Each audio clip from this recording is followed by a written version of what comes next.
யாழ் சமையல் அன்பு உள்ளங்களுக்கு இனிய இந்நேர வணக்கம். இன்றைக்கு நாங்கள் பொரிச்ச ரொட்டியும் அதுக்கேற்ற ஒரு கறியும் வைக்க போகிறோம். வாங்க பார்ப்போம். யாழ் சமையல் அடுப்படி நம்ம அன்பு வாங்க. இறைச்சி, வெங்காயம், பச்சை மிளகாய், உள்ளி, கருவாப்பட்டை, இஞ்சி, முதலாம்பால், ரெண்டாம் மூணாம்பால், உப்பு, யாழ் சமையல் தூள் இவ்வளவு கறிக்கு வேணும். இனி நாங்கள் மா குழைக்க எங்களுக்கு கோதுமை மா எடுத்து வச்சுருக்கேன். வாங்க எடுத்து ஒரு பக்கத்தில் வச்சுட்டு மாவை குழைப்போம். வாங்க எங்களுக்கு இப்போ எவ்வளோ மா தேவையோ நீங்கள் அந்த இடத்துக்கு மாவை போடுங்கோ. அப்போ நாங்கள் முண்டடிச்சுண்டு போடுவோம். பிள்ளைகளெல்லாம் நிற்கிறபடியாக 3 சுண்டு போடுவோம். 4 சுண்டுமா போடுறேன். இது கலவான உப்பை போடுறேன். எண்ணெய் ஒரு கை விடுறேன். 2 கை எண்ணெய் விட்டுருக்கு. இதை நல்லா இந்த உப்பு எண்ணெய் எல்லாத்தையும் நல்லா கலவுங்க. நல்லா சேருவோம் மாவில். அந்த எண்ணெய் எல்லாத்துலேயும் படுத்துக்கலாம். நல்லா குழையுங்க. ரொட்டியோ பரோட்டாவோ நாங்கள் பெருமா தானே செய்கிறது. இந்த முறை எண்ணெயில் பறிக்க சொல்லி பிள்ளைகள் பரோட்டாவையும் செய்வேன். எனக்கு நான் கவுட்டு கெரியாக ஊற்றிடாமல் கொஞ்சம் கொஞ்சம் உங்கள்கிட்ட கொஞ்சம் மாவு இல்லைன்னு சொன்னால் வல்லு கவனமாக குழைக்கணும். தண்ணி உண்ணாலும் செய்ய மாட்டீங்க. மாங்க இருக்குன்னு சொன்னால் கொஞ்சம் தண்ணி உண்ணாலும் பரவாயில்லை. நீங்கள் மாவை பெஞ்சு செய்யுங்க. குழைச்சி இப்படி ஒரு போலை மாதிரி எடுங்கோ. எடுத்தாப்புல இது நல்லா தேய்க்கணும். தேய்ச்சி கையை வச்சு நல்லா தேய்ச்சி எடுக்கணும். நீங்கள் இப்போ இந்த மாவை இப்படி பிச்சிங்காட்டா பீவடம். அப்படி பீவடாமல் இழுவுன்ற தக்கனாக வரணும். நீங்கள் எவ்வளோத்துக்கு தேய்க்கிறீங்களோ அவ்வளோத்துக்கு இதை இங்கே தேய்ச்சி விட்டுட்டு அப்படியே மாறி மாறி சுற்றி ஒரு 10 நிமிஷம் தேய்ங்க. நல்லா தேய்ச்சோன்னா உங்களுக்கு நல்லா இழுவுன்ற மாதிரி வரும்.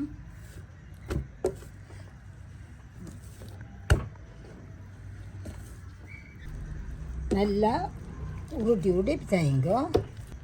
இப்போ நீங்கள் இழுத்தீங்கன்னா உடனே பிய்யாது பாருங்கோ என்ன மாதிரி வருதாண்டு. அப்படியே வரும். இப்படியே செய்யணும் நீங்கள். அதுக்கு பிறகு இதை இப்படி உள்பக்கமாக மடிக்கணும். எல்லாத்தையும் மடித்து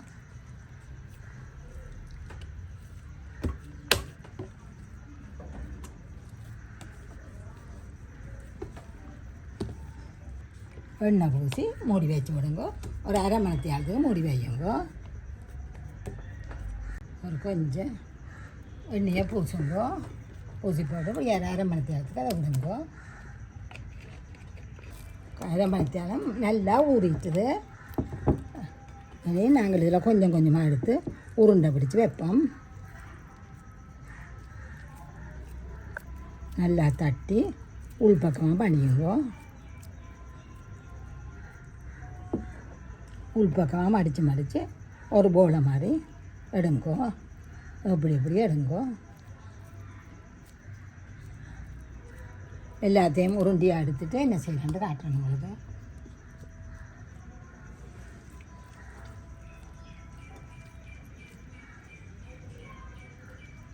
இந்த மாதிரி இழுவண்டுதல் இப்படி நீங்கள் நல்லா குழைச்சி எடுக்கணும்.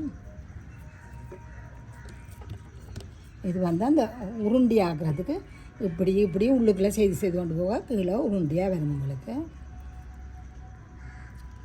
இப்படி 2 தரம் சுற்றி கொண்டு வந்தீங்கண்டா நாம் ரொட்டி வச்சாச்சு. இப்போ நாங்கள் இதில் சாரியாக எண்ணெயை பூசி போட்டு அதை கொண்டே மூடி வச்சுட்டு கறியை காய்ச்சுவோம்.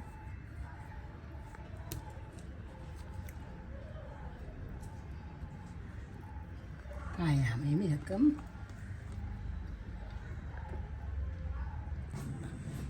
எண்ணெய் கொஞ்சம் விடுவோம். இதுக்குள்ள நாங்கள் சொல்ல மாதிரி பெருஞ்சீரகம் கொஞ்சம் போடுங்கோ. 2 சேர்த்துக்கு கருவா போடுங்க. மற்றதை இறக்கிக்கில் போடுவோம். பச்சை மிளகாய் கொண்டு போடுங்க.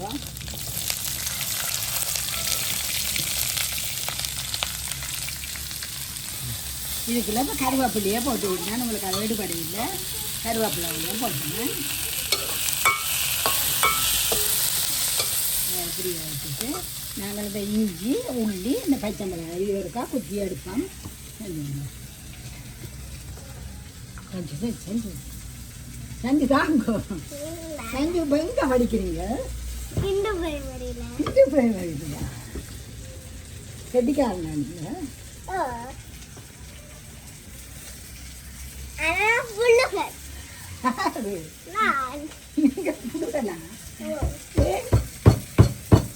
இதை எடுப்போம்.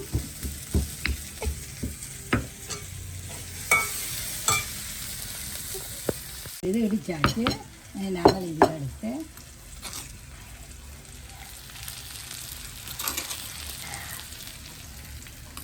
இதுவும் கொஞ்சம் வதங்கி நல்ல வாசம் தரும். அது மட்டும் வதக்குங்க.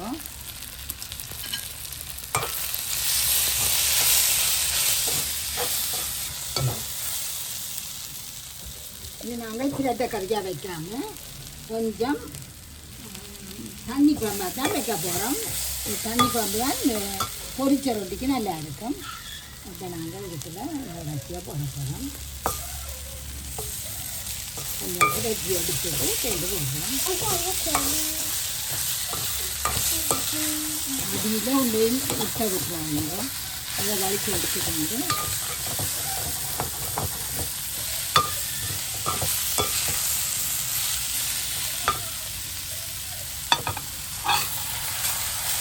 எல்லா பக்கத்துக்கும் முடியுங்க. எல்லா பக்கம் நல்லா அந்த அடியில் நின்றெல்லாம் வேணும். கொஞ்சத்தால் தண்ணி விடும்.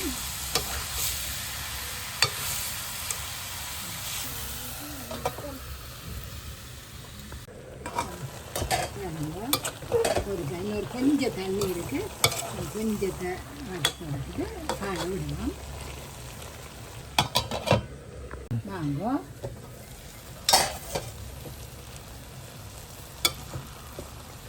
அதே பாலை விடலாம். தண்ணி வச்சுட்டு பாலை விடலாம். 2ஆம் 3ஆம் பாலை விடுறேன்.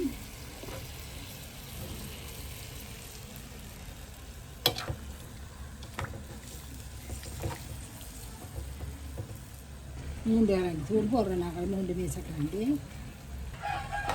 நல்லா பிரதி பார்த்தீங்கன்னா தெரியும். தூள்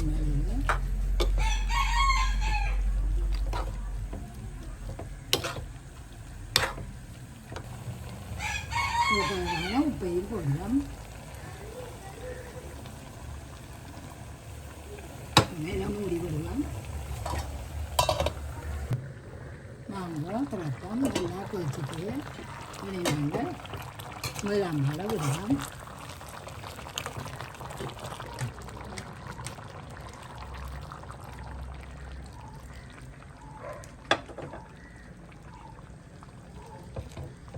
நல்லா அவங்க கொதிக்க நாங்கள் மெல்லிய நெருப்பில் விடுவோம். மெல்லிய நெருப்பில் விடைக்கலாம். அந்த கருவாக போட்டுட்டு மெல்லிய நெருப்பில் விடுவோம். நல்ல ஒரு கொதி வரட்டும்.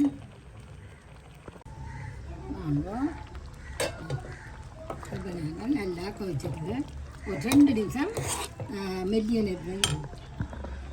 நெருப்பில் விட்டுட்டு நிப்பாட்டுவோம். நாங்கள் இதையும் போட்டுட்டு ஒரு கொஞ்சம் கருவாவையும் போடுவோம். இது வீட்டு கருவா. இப்படியே இப்போ ஒரு 2 நிமிஷம் தான் நிப்பாட்டுவோம். அடுப்பை நிப்பாட்டுவோம். திறக்க வேணாம், ஆகட்டும். இப்போ ஒவ்வொரு ஒரு உருண்டையாக எடுத்து நாங்கள் நல்லா பரப்புவோம்.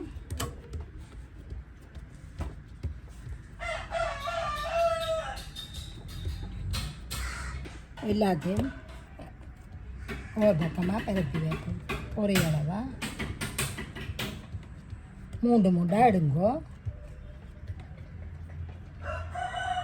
இல்லை நாங்கள் கொஞ்சம் போட்டு விடுவோம்.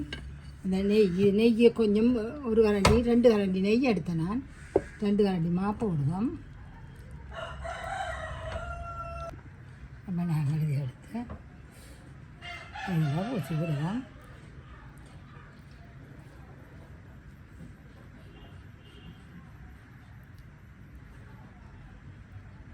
கறியெல்லாம் கொஞ்சம் வடிவாக செய்யுங்க. ரைட்டும் இதுக்கு மேலே இதை தூக்கி வைப்போம். வச்சுட்டு இதை இழுத்து இழுத்து விட்டிங்கன்னா இதோட முட்டி வரும்.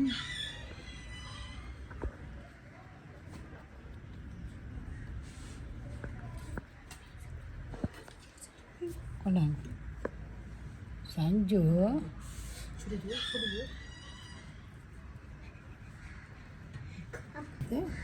நடுவில் வச்சிங்கன்னா உங்களுக்கு கையாலேயே இழுத்து சுற்றி வர சரி சமப்படுத்தலாம். அந்த மா கட்டியாக போச்சுன்னா கொஞ்சம் நெய்யை விடுங்க.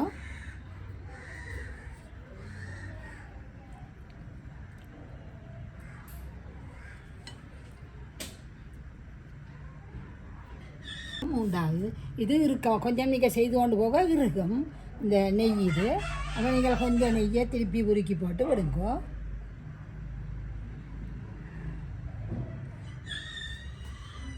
இதை உருட்டுவோம்.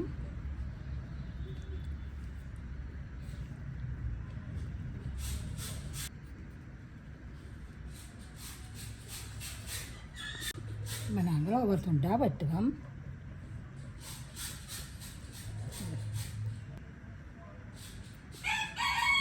துண்டாக வெட்டி தனித்தனி போலியாக எடுப்போம்.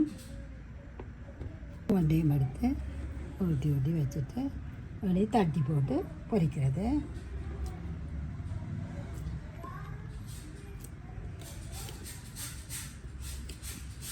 எல்லாத்தையும் இப்படி இப்படி அமைச்சி அமைச்சி எடுங்கோ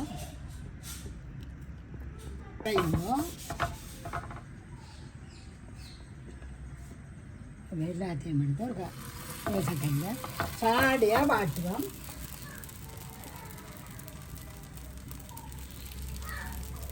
ஒரு சாடியாக அங்காலையும் சூடு காட்டி இங்காலையும் சூடு காட்டினா அப்புறம் இருக்கும் பொரிக்கிறது தானே. அதுக்கு இடையில இருக்கா சாடியாக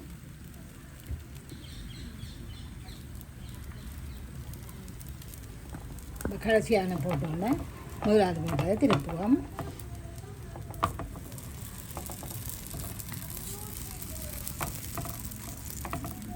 அடுப்பை இறக்குவோம். இப்படியே இறக்குவோம். எல்லாத்தையும் மற்ற எல்லாத்தையும் இதே மாதிரி சுட்டு எடுப்போம். 5 திருப்பிட்டு வந்தானே இனி முதலாவது இறக்குவோம். இவ்வளோ சூடுன்னா காணும். நாங்கள் இதுக்குள்ள வெண்டியாக விடுவோம். கொண்டு தண்ணி பொறிச்சு எடுக்க போகிறோம். கணக்கு தேவையில்லை. இதுக்குள்ள நாங்கள் இன்னும் புளி விட இல்லை. புளியை போடுறோம். தேசி புளியும் உங்களுக்கு சொல்லி இல்லை. இது தண்ணி குழம்பட்ட வரைக்கும் பிடட்டில் வந்துச்சுன்னா நாங்கள் தேசி புளி பிட தேவையில்லை.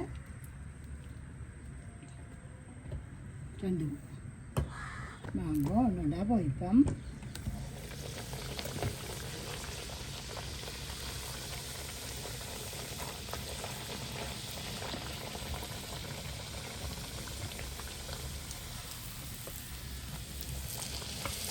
இது ஒரு வித்தியாசமாக இருக்குது. எந்த நாளும் நீங்கள் செய்யாதுங்க. உப்பியாவது இருந்துட்டு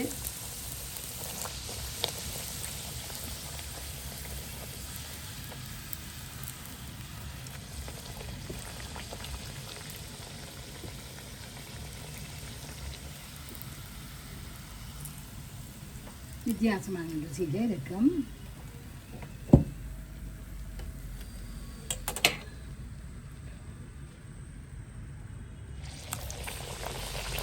வாங்கோ ரொட்டியை சுட்டு வச்சு கறியையும் எடுப்போம்.